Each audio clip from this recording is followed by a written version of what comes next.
बिस्मिल्लाहिर्रहमानिर्रहीम और अस्सलामुअलैकुम। अब चलते हैं आज की अहम खबरों की तरफ। बहुत ही गर्मा गर्म वीलॉग है आज का, क्योंकि एक तरफ तो डीजी आईएसपीआर खुलकर सीधा ही हमलावर हो गए हैं सुहेल अफरीदी पर। पाकिस्तान की तारीख में पहली बार होगा कि आर्म्ड फोर्सेस के जो तर्जुमान हैं, मतलब डीजी आईएसपीआर, यूनिफॉर्म में मलबूस एक लेफ्टिनेंट जनरल, वो सीधा ही हमलावर हो गए हैं। अब दू बदू लड़ाई शुरू हो गई है मीडिया की दुनिया में या नैरेटिव की दुनिया में। DG ISPR versus Khyber Pakhtunkhwa का तकरीबन पूरा सूबा ही आप कह लीजिए, क्योंकि वो 4.5 करोड़ लोगों के इलेक्टेड नुमाइंदे हैं। और जिस बात के ऊपर डीजी आईएसपीआर की और उनकी दू बदू लड़ाई शुरू हुई है, उस बात के ऊपर सिर्फ चीफ मिनिस्टर अकेले नहीं हैं, उनकी पूरी कैबिनेट उनके साथ है, उनकी पूरी असम्बली उनके साथ है। जब मैं असम्बली कहता हूँ तो मैं हुकूमती अरकान नहीं कहता, पूरी अपोजिशन भी उनके साथ है। और ऐसी अपोजिशन भी साथ है जो असम्बली में नहीं है, और ट्राइबल एल्डर्स भी उनके साथ हैं। तो दूसरे लफ्ज़ों में डीजी आईएसपीआर जो हैं वो खुलकर अब खैबर पख्तूनख्वा के पूरे सूबे से लड़ना शुरू हो गए। ये क्या खबर है इसको तफसील से रखेंगे, लेकिन उससे भी बड़ी आज मैं नॉर्मली हमारी जो एडिटोरियल पिक होती है कि पहली खबर कौन सी रखनी है, दूसरी, तीसरी, बहुत आसान होता है। आज बहुत मुश्किल था कि पहली खबर आपके सामने कौन सी रखनी है, क्योंकि पहली खबर जो है वो उससे भी ज़्यादा गर्म है। और वो खबर ये है कि स्पीकर खैबर पख्तूनख्वा असम्बली, उन्होंने कोर कमांडर पेशावर को कहा है कि आप असम्बली तशरीफ़ लाएं और हमारी असम्बली की जो कमेटी है सिक्योरिटी से रिलेटेड, उसको ब्रीफ करें कि आप लोग क्या कर रहे हैं, क्यों कर रहे हैं, और ये सब कुछ जो सूबे के अंदर गदर मचा हुआ है इसकी वजूहात क्या है। आपको यकीन नहीं हो रहा होगा, लेकिन ये बाबर सलीम सवाती बड़े ही दिलेर हैं। ये पहली दफ़ा नहीं है कि वो अपने आइनी जो उनके फ़राइज़ हैं और जो आइन उनको एम्पावर करता है उसको पहली बार इस्तेमाल नहीं कर रहे। इससे पहले भी मुतअद्दिद बार बड़ी ही जवामर्दी के साथ उन्होंने आइन के पीछे पूरा पहरा दिया है। वो कहते हैं ना कि it is not gonna, it is man behind the gun. तो बाबर सलीम सवाती एक ऐसे स्पीकर हैं जिस तरह के स्पीकर आपने पाकिस्तान के अंदर कम ही देखे होंगे। मैं किसी को अंडरमाइन नहीं कर रहा, आपको पता है कि हमारे बहुत ही प्यारे दोस्त सूरी साहब, उन्होंने भी कमाल ही दिलेरी दिखाई थी जब हमारी हुकूमत गिराई जा रही थी। तो जो उन्होंने उस वक्त, आप सबको याद होगा जिस तरीके से उन्होंने उस सब को हैंडल किया था, उस दिलेरी को भी कभी फरामोश नहीं किया जा सकता।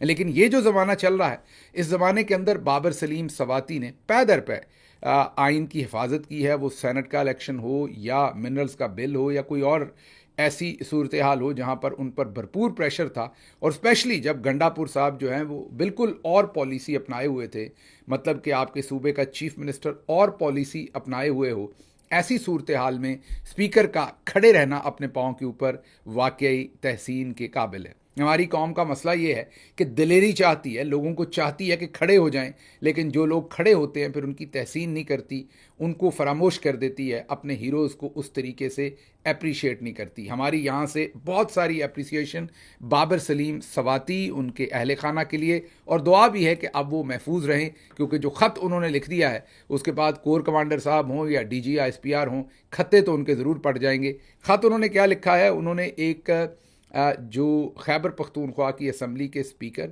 और कस्टोडियन के तौर पर एक ख़त लिखा है कोर कमांडर पेशावर को। उनको उन्होंने लिखा है कि खैबर पख्तूनख्वा असम्बली का कोर कमांडर पेशावर से सिक्योरिटी की सूरत हाल पर इन कैमरा ब्रीफिंग का मुतालबा। अजीज़ुल्लाह खान बीबीसी के लिए रिपोर्ट कर रहे हैं पेशावर से, उन्हीं की ये खबर है, इसलिए आपके सामने रखते हैं। ख़त भी आपको स्क्रीन पर दिखा रहे हैं।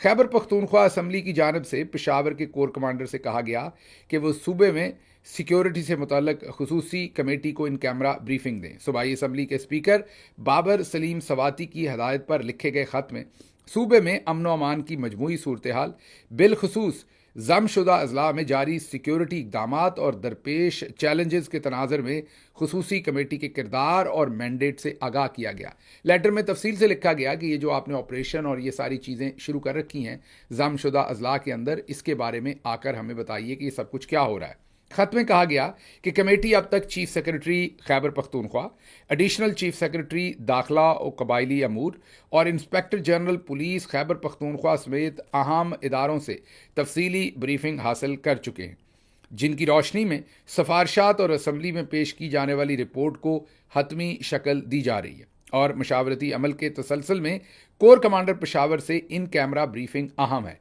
ताकि सूबे में सिक्योरिटी की सूरत हाल का जामे और हमाजहत जायज़ा लिया जा सके। स्पीकर बाबर सलीम सवाती ने उन्हें बताया कि हम ऑलरेडी चीफ सेक्रेटरी और जो दाखिला के सेक्रेटरी हैं, मतलब एडिशनल सेक्रेटरी हैं, उनसे और आईजी पुलिस से हम ऑलरेडी ब्रीफिंग ले चुके हैं। तो अब कोर कमांडर भी आ जाएं और वो भी ब्रीफिंग दें और बताएं कि यहाँ पर सब कुछ क्या हो रहा है। ख्याल रहे कि खसूसी सिक्योरिटी कमेटी का क़याम सूबे में अमन व इस्तेहकाम से मुतल्लक जामे पार्लिमानी मुशावरत के लिए अमल में लाया गया था और इसमें कायदे ईवान, कायदे हिज़्ब इख्तलाफ, सूबाई वुज़रा, पार्लिमानी लीडर्स और मुख्तलिफ सियासी जमातों के अरकान शामिल हैं। मतलब पूरे का पूरा सूबा इसमें शामिल है। ये कोई हुकूमती कमेटी नहीं है, ये पूरे ईवान की, पूरे सूबे की कमेटी है।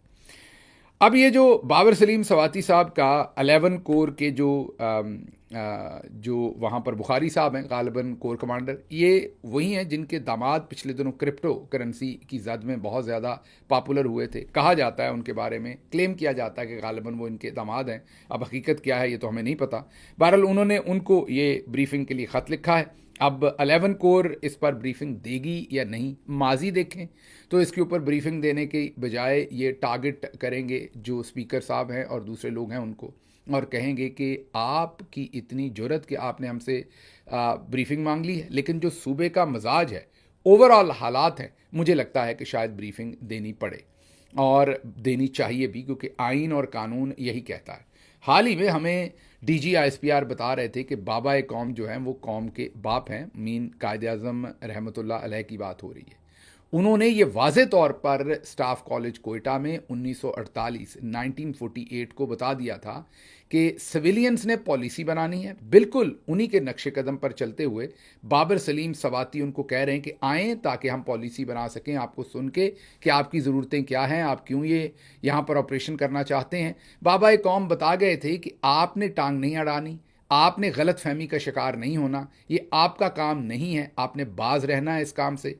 सिविलियंस ने पॉलिसी बनानी है और आपने उस पॉलिसी को जो है वो फॉलो करना है। ये बाबा कौम इन्हें स्टाफ कॉलेज कोयटा में बता कर गए थे। अब ये उसके ऊपर अमल करते हैं या नहीं, ये आने वाले दिनों के अंदर भरपूर तरीके से पता चल जाएगा।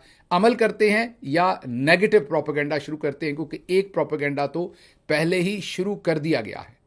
अब बजाय ये कि इस ख़त को सीरियस लिया जाता, जो पूरी खैबर पख्तूनख्वा की असम्बली है उसके आइनी हक़ को तस्लीम किया जाता, जो पहला रिएक्शन है वो DG ISPR और ISI के ऑफिस से ये आया है कि पाकिस्तान के सारे मीडिया को, जी हाँ, ये हम आपके सामने पूरी ज़िम्मेदारी से कंफर्म कर रहे हैं कि पाकिस्तान के तमाम चैनल्स को ये बताया गया कि इस खबर के ऊपर सी तक नहीं करना, इस खबर को कवर तक नहीं करना, इस खबर का चर्चा नहीं होना चाहिए आपके मीडिया पर। आप देखेंगे कि ये खबर शायद ही पाकिस्तान के मीडिया में डिस्कस हो। ये जो रिपोर्ट हुई है ये भी BBC की तरफ से रिपोर्ट हुई है, पाकिस्तान के किसी मीडिया ने इसे रिपोर्ट नहीं किया। तो जो कोर कमांडर हैं बुखारी साहब, जो पेशावर कोर के 11 कोर के गालिबन, उन्होंने ब्रीफिंग देनी है कि नहीं ये तो बाद में पता चलेगा। लेकिन जो पहला काम DG ISPR के दफ्तर ने और ISI के ऑफिस ने किया है वो ये किया है कि पाकिस्तानी मीडिया को मना कर दिया है कि ये खबर कवर ही ना करें। अब खबर कवर ना करने का मतलब मिजाज को ग्रां गुजर गया है कि सिविलियंस ने कैसे कह दिया है कि आप आकर हमें ब्रीफिंग दें, क्योंकि सिविलियंस सुखा मुखा हैं यहाँ। मतलब कि जनरल साहबान जो ऊपर बैठे हैं उनको लगता है कि ये सूबाई असम्बली ने हमसे ब्रीफिंग मांग ली है। जाहिर है वो आंसरेबल है उन तमाम लोगों के। हमने पहले भी आपको वीडियो दिखाई, दोबारा आपके सामने ये वीडियो रख रहे हैं, जिसमें देखिए कि वादी तीरा के अंदर जो खैबर डिस्ट्रिक्ट है वहाँ पर लोग कैसे घर बेघर हो रहे हैं। इन लोगों ने वोट देकर इन लोगों को असम्बलियों में पहुंचाया है, जो रिप्रेजेंटेटिव बैठे हुए हैं। They are answerable to these people. और आप बाबा कौम के कहने के मुताबिक कोर कमांडर पेशावर जो हैं वो आंसरेबल हैं खैबर पख्तूनख्वा की असम्बली को।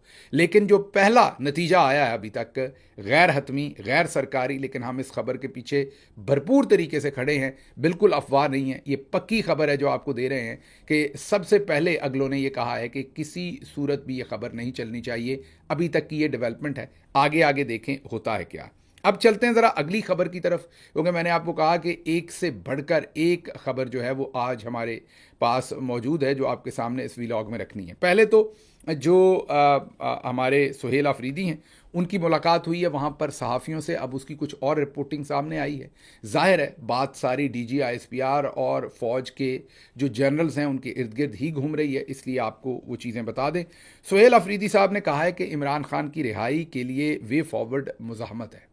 वही बात जो हम कहते हैं कि मुज़ाहमत होगी तो मामलात जो हैं वो किसी तरफ लगेंगे, वरना जो काम पहले चल रहा था उससे तो कुछ होता हुआ नज़र नहीं आता। दूसरा, उन्होंने बताया कि जो मुराद अली शाह हैं उनके साथ मुलाकात कैंसिल हो गई क्योंकि मुराद अली शाह मुलाकात करने के लिए मौजूद नहीं थे।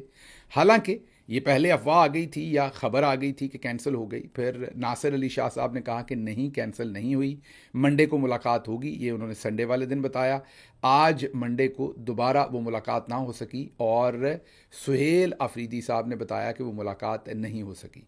अच्छा, अब चलते हैं ज़रा उस खबर की तरफ जो खबर मैंने आपके सामने शुरू में रखी कि अब डीजी आईएसपीआर और उनका दफ्तर सीधा दूबदू लड़ाई में चला गया है आज खैबर पख्तूनख्वा के चीफ मिनिस्टर के साथ।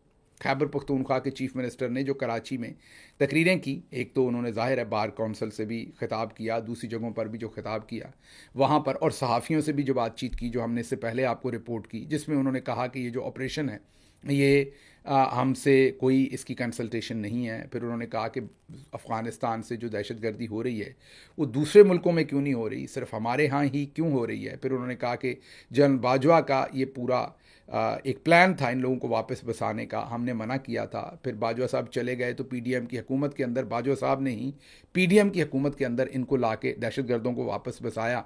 ये तमाम चीज़ें उन्होंने वहाँ कराची में बात की।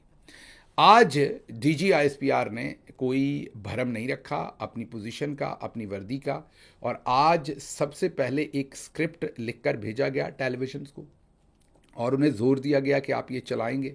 टेलीविजन्स ऐसे नहीं करते। टेलीविजन्स को अगर आपने कोई ख़बर चलानी है, फॉर एग्जांपल अगर सुहेल अफरीदी कोई बात कह रहे हैं और वापस टेलीविज़न पर ये चलवाना है कि वो गलत कह रहे हैं, तो आपको नाम देना पड़ेगा, चेहरा देना पड़ेगा, गुमनाम खबर नहीं चलती। टेलीविज़न इस तरीके से चला सकेगा कि डीजी आईएसपीआर कह रहे हैं कि सुहेल अफरीदी साहब ने ये बात गलत की है। लेकिन अब गुंडागर्दी क्या है, अब माफिया की तरह सब कुछ को मैनेज किया जा रहा है। तो वो गुंडागर्दी ये है कि अपना नाम नहीं दिया गया, बल्कि पूरा एक स्क्रिप्ट बनाकर टेलीविज़न चैनल्स को भेजा गया, साथ उसके एक वीडियो पैकेज बना के भेजा गया कि आपने ये चलाना है, और साथ उसके ये भी मुरवजा ख़बर है, ये भरपूर एक ऐसी ख़बर है जो आप ये कहिए कि हम मुतअद्दिद टेलीविज़न चैनल्स के साथ बात करने के बाद आपके सामने रख रहे हैं। उन सब ने कन्फर्म किया है कि हमें टेलीफोन आए, हम पर प्रेशर पड़ा, उसके बाद डीजी आईएसपीआर के प्रेशर के बाद हम ये ख़बर दे रहे हैं। अब ख़बर क्या दिलवाई आपके सामने रखते हैं। ख़बर ये दिलवाई कि वज़ीर आला खैबर पख्तूनख्वा का दहशतगर्दी के शवाहिद के हवाले से गुमराह कुन बयान और असल हक़ाइक़। खबर ये दिलवाई पीटीवी पर, समा न्यूज़ पर, दुनिया न्यूज़ पर, जीएनएन पर, 92 न्यूज़ पर, एक्सप्रेस न्यूज़ पर, बाकी भी जो बच गए कोई जियो, एआरवाई, सब पर ये खबर चलवाई।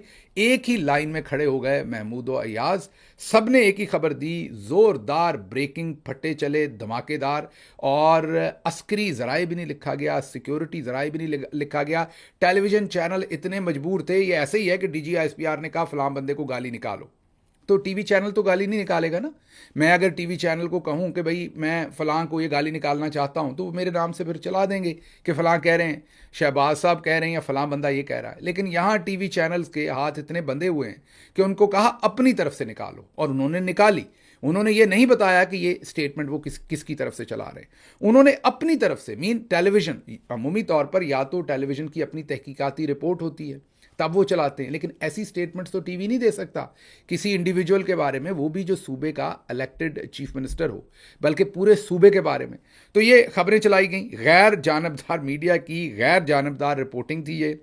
अंदाज़ा लगाएं, एक मुंतखब वज़ीर आला के ख़िलाफ़ चैनल बग़ैर किसी हवाले के इल्ज़ाम लगा रहा है। बग़ैर हवाले मतलब कि किसी शख्स का नाम नहीं है, किसी का बयान नहीं है, चैनल खुद से कह रहा है। समा न्यूज़ कह रहा है, जीएनएन कह रहा है, दुनिया न्यूज़ कह रहा है कि खैबर पख्तूनख्वा के चीफ मिनिस्टर ने प्रोपेगेंडा किया है, खैबर पख्तूनख्वा के चीफ मिनिस्टर ने झूठ बोला है, खैबर पख्तूनख्वा के चीफ मिनिस्टर ने गलत इल्ज़ाम लगाए हैं, खैबर पख्तूनख्वा का जो चीफ मिनिस्टर है वो दहशतगर्दी को जो है वो सपोर्ट कर रहा है। घटिया तरीन अल्फाज, घटिया तरीन लाइनें जो हैं वो बुलवाई गई टेलीविज़न चैनल से।